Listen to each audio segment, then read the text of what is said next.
Ranjan colony के सबसे रंगीन लोगों में से था। भले ही वो शादीशुदा है, पर दिन भर आवारागर्दी करता है। एक दिन रंजन एक मैगजीन में मॉडल्स की तस्वीरें देख रहा था।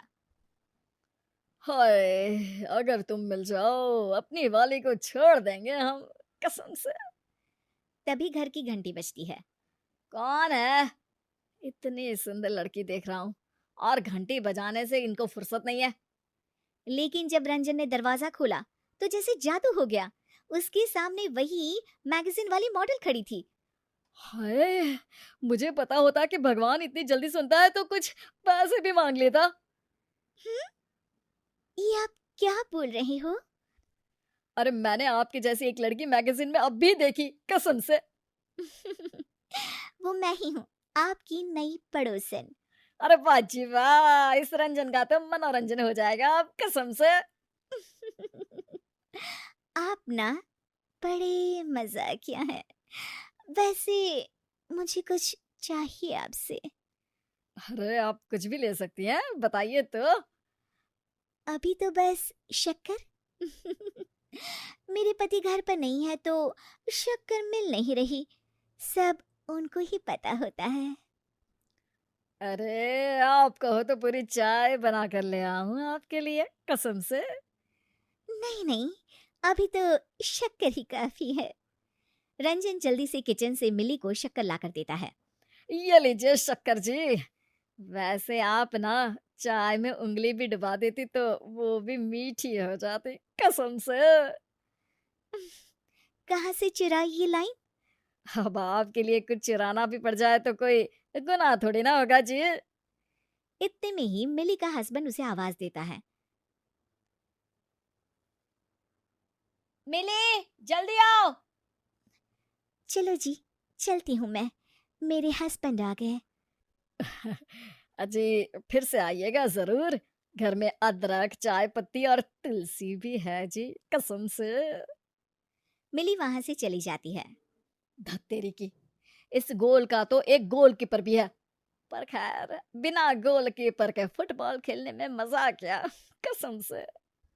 रंजन फट से अपनी पत्नी रूपाली के पास जाता है। अरे रूपाली, तुम्हें पता है हमारे नए पड़ोसी आए हैं? वो शर्मा जी वाला जो घर था ना, वहाँ। हाँ हाँ, हम जानते हैं। हम तो सुबह ही मिलाए, मिली भाभी और राधे भैया से। बहुत ही अच्छे लोग हैं। अरे तो मुझे क्यों नहीं बताया?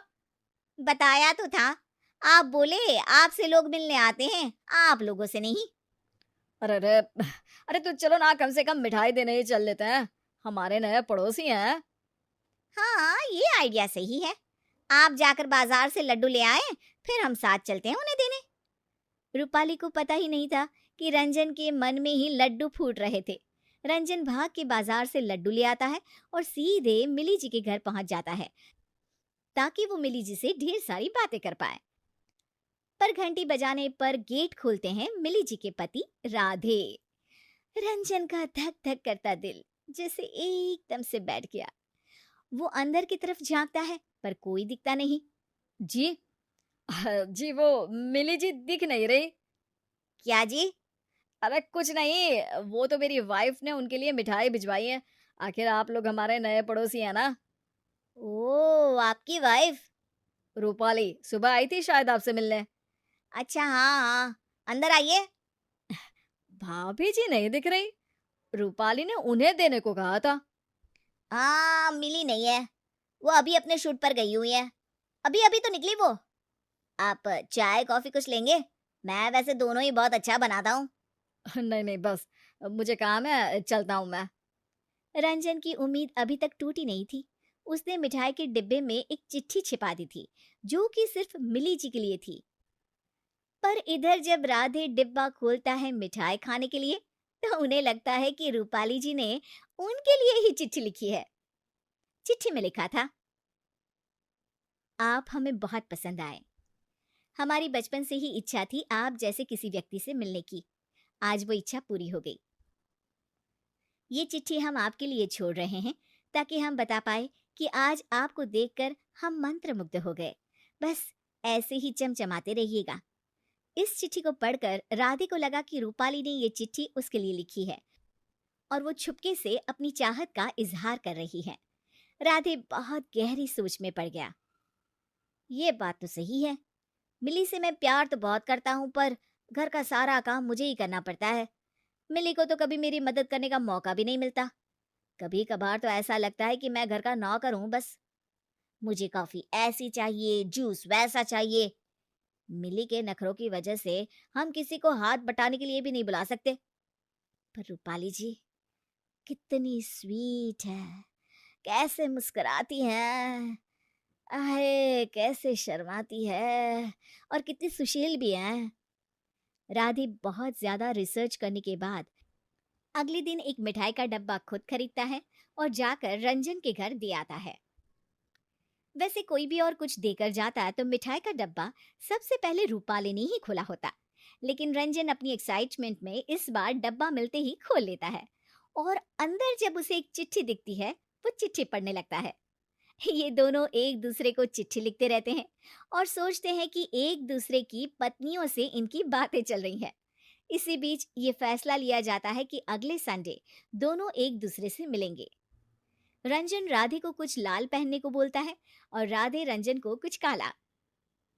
सुनो, मेरी एक मीटिंग है, आता हूँ मैं। हे, थोड़ा किचन के काम से बाहर जा रहा हूँ, सी यू शाम को। संडे आ जाता है और राधे लाल शर्ट पहनकर फूल लेकर पास ही के बगीचे में सबसे कोने वाले पेड़ के नीचे खड़ा हो जाता है। वो खड़े खड़े रूपाली जी का इंतजार कर ही रहा होता है, उतने में उसे रंजन दिख जाता है। अरे, तुम यहाँ? अरे मेरा भी यही क्वेश्चन है, तुम यहाँ? दोनों समझ जाते हैं कि उन दोनों की चिट्ठियां गलत जगह जा रही थी। अरे मैं तो बस यही हवा खाने आया था। तो मैं भी। बाकी फूल लेकर आए? ये तो मिली के लिए है, फूल खरीद के ले जा रहा था, सोचा थोड़ी हवा खा लूं। अब एकदम फ्रेश लग रहा है। चलो तो फिर निकलता हूं मैं। हाँ हाँ, चलिए जल्दी मिलते हैं। हालांकि दोनों मुस्कुराते हुए निकले, पर दोनों को अब एक दूसरे की इरादों का पता चल चुका था। लेकिन पत्नियों को पता ही नहीं है कि उन दोनों के पति क्या गुल खिला रहे हैं।